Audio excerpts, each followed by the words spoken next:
سورہ بقرہ آیت نمبر 204۔ آپ حضرات کے پاس پیج نمبر ہے 64 204 214 ہاں جی سوری آیت نمبر 214۔ اعوذ باللہ من الشیطان الرجیم بسم اللہ الرحمن الرحیم۔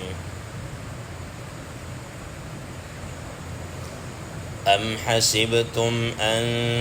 تدخلوا الجنة ولما يأتكم مثل الذين خلوا من قبلكم مستهم البأساء والضراء وزلزلوا حتى يقول الرسول والذين آمنوا معه متى نصر الله ألا إن نصر الله قريب صدق اللہ العظیم۔ اللہم صل علی محمد النبی الأمی وعلی آلہ وسلم تسلیما کثیرا کثیرا۔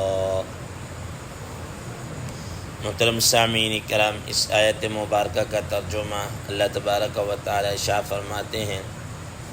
ام حسبتم ان تدخلوا الجنہ،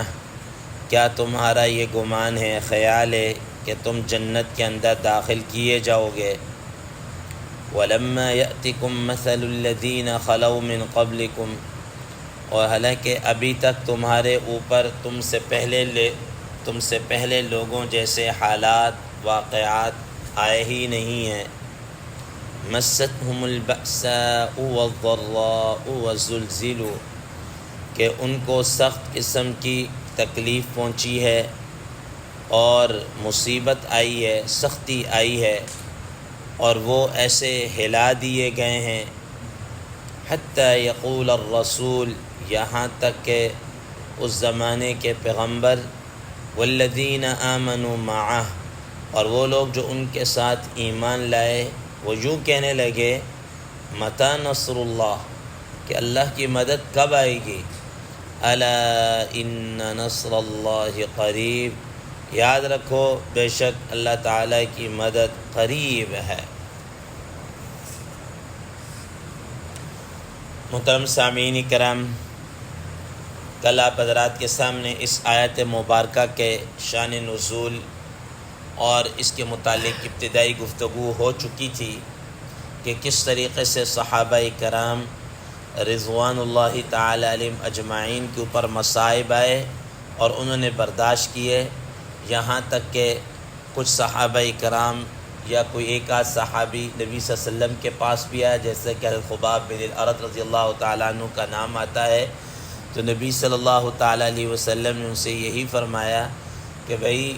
تمہارے سے پہلے جو لوگ گزرے ہیں ان پر تو اس سے بھی زیادہ مصیبتیں اور تکلیفیں آئی ہیں، ان کو تو آدھے زمین کے اندر آدھے جسم تک گاڑ کر ان کے سروں پر آرے چلائے گئے ہیں، ان کو تو لوہے کی کنگھیوں سے ان کے جسموں کو نوچا گیا ہے، ٹھیک ہے، تو وہ بھی کلمے سے نہیں پھرے، تمہارے اوپر تو اس طرح کے حالات آئے ہی نہیں ہیں، ٹھیک ہے۔ تو محترم سامعین کرام، اس کے متعلق کل آپ حضرات کے سامنے گفتگو ہو چکی۔ اب یہاں پر آج آپ حضرات کے سامنے جو گفتگو کرنی ہے وہ یہ ہے کہ جو آدمی بھی ایمان لے کر آیا ہے، ایمان لانے کے بعد اللہ تبارک و تعالیٰ نے اس کو کسی نہ کسی درجے میں آزمایا ہے اور آزماتے ہیں۔ اب اہل ایمان کا یہ کام ہے، آدمی کا یہ کام ہے کہ وہ اس آزمائش اور اس مصیبت اور پریشانی کے اندر ثابت قدم رہے اور صبر کا دامن ہاتھ سے نہ چھوڑے، جی، صبر کے بے صبری کا مظاہرہ نہ کرے، قرآن مجید میں اللہ تبارک و تعالی ارشاد فرماتے ہیں احسب الناس ان يتركوا ان يقولوا آمنا وهم لا يفتنون، کیا لوگ یہ گمان کرتے ہیں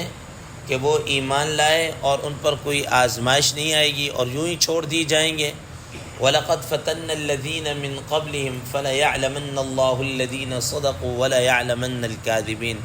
کہ ان سے پہلے بھی لوگوں کو آزمایا گیا ہے اور تمہیں بھی آزمایا جائے گا، تاکہ اللہ تبارک و تعالی لوگوں کے سامنے سچوں کا سچا ہونا اور جھوٹوں کا جھوٹا ہونا واضح کر کے رکھ دیں کہ کون اپنے دعوے اور ایمان کے اندر سچا ہے اور کون اپنے دعوے اور ایمان کے اندر جھوٹا ہے۔ قرآن مجید میں ایک اور مقام پر اللہ تبارک و تعالی ارشاد فرماتے ہیں وَنَبْلُوكُمْ بِالشَّرِّ وَالْخَيْرِ فِتْنَةً کہ ہم تمہیں وَنَبْلُوكُمْ بِالشَّرِّ ہم تمہیں اچھائی اور برائی، بھلائی اور برائی ہر طریقے سے تمہیں کیا کریں گے؟ آزمائش کے اندر ڈالیں گے،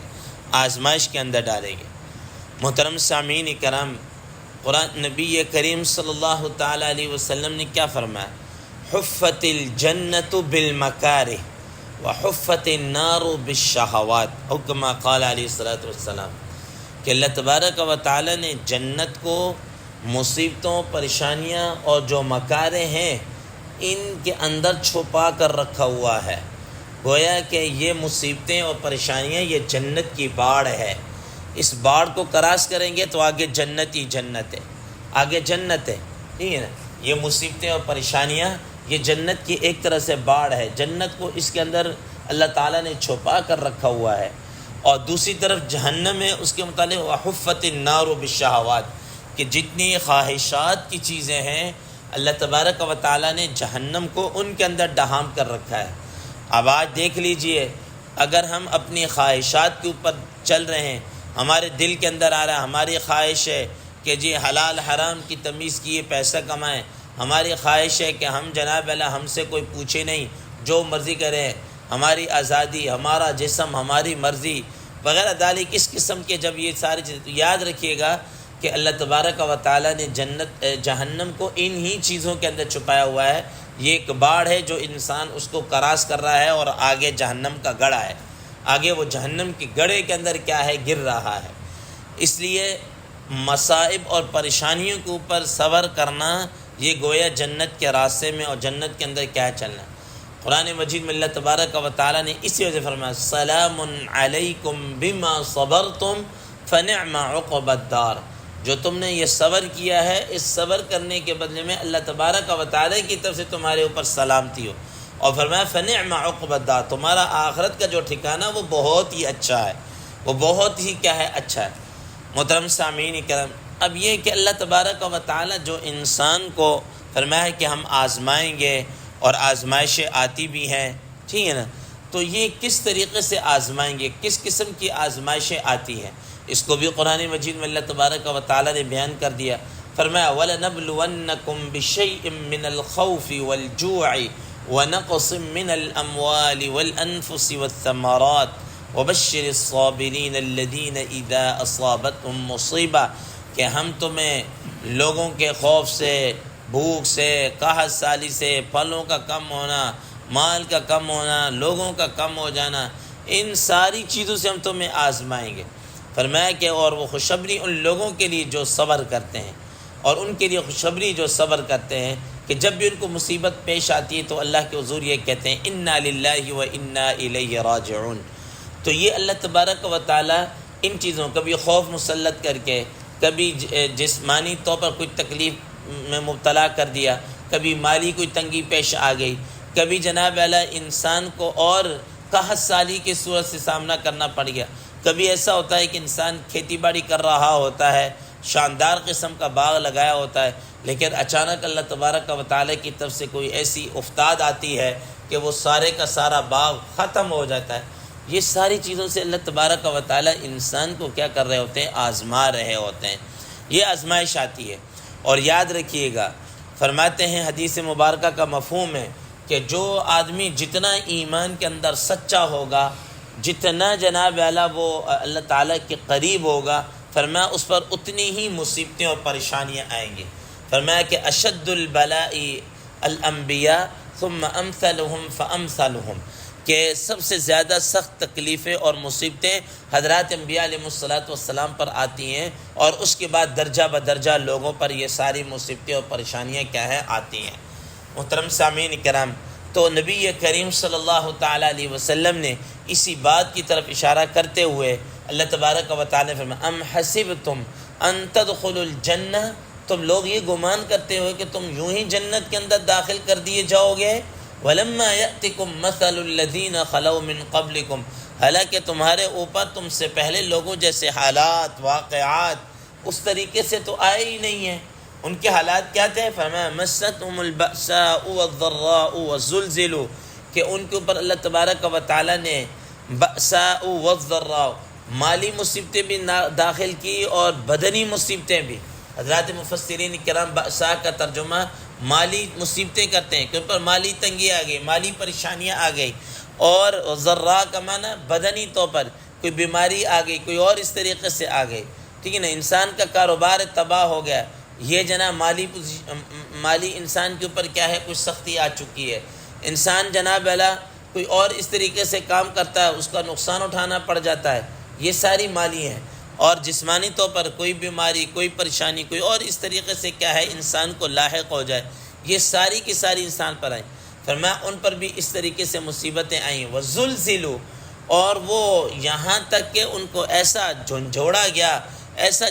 گیا کہ یہاں تک کہ حتیٰ یقول الرسول والذین آمنوا معہ متی نصر اللہ، وقت کا جو نبی ہے اور اس کے ساتھ جو اہل ایمان ہیں وہ یوں کہنے لگے متی نصر اللہ، بھئی اب کب مدد آئے گی اللہ تعالیٰ کی، ٹھیک ہے نا، کب مدد آئے گی اللہ تبارک و تعالیٰ۔ حضرت تھانوی صاحب رحمہ اللہ نے یہ بات لکھی ہے کہ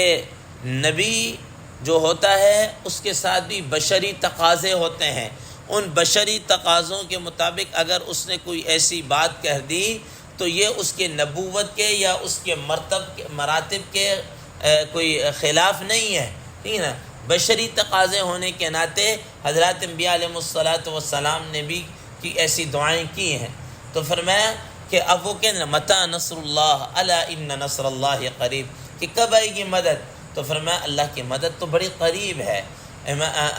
امام ابن کثیر رحمہ اللہ یہ بات لکھتے ہیں، فرمایا کہ جس طرح انسان کے اوپر جس طریقے کی مصیبت اور پریشانی آتی ہے،